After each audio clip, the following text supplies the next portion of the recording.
Hello everyone and happy Wednesday. I hope you're all doing well out there. Today I wanted to talk about martial arts and how they can help with writing fight scenes. First, a little background. I practiced martial arts for about 2 years before I left for health reasons. I studied Isshin-ryu, a traditional Okinawan style, and if you are in New York City, especially in Brooklyn, I can put the link of the dojo that I attended in the description. I offer a free 2-week trial for anyone who wants to try it out, so I definitely recommend going and checking it out.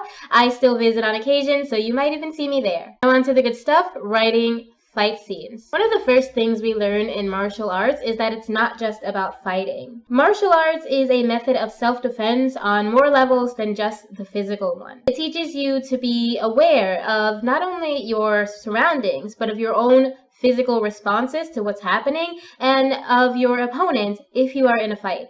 If you're writing a character with any kind of martial artist background, it's probably a good idea to show your character's mindset through the fight and show their awareness of their opponent.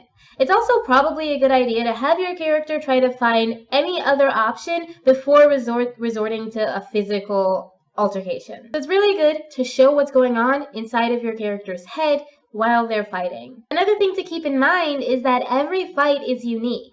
So if your character is fighting someone who happens to be tall and fast, the way that they fight is going to differ if they had an opponent who is shorter and slower. It's really good to be aware of that when you're choreographing your fight scenes. Another thing to remember is that all fights should have meaning, and in fiction, every fight should move your plot forward. For most martial artists, our goal is to never have to use what we learn in class outside of class. We understand that what we're learning is meant to empower us, and it's meant to give us the tools that we would need if we had to defend ourselves physically. The martial arts are not to be used just because some guy said something sexist and pissed you off. There are lots of different ways to de-escalate a situation. This means that if a fight has to happen, there should be a reason and a meaning behind it. Violence for violence sake can be fun to write, but it's not really fulfilling for your reader. You want to keep your reader engaged, so give them a reason to care about the fight.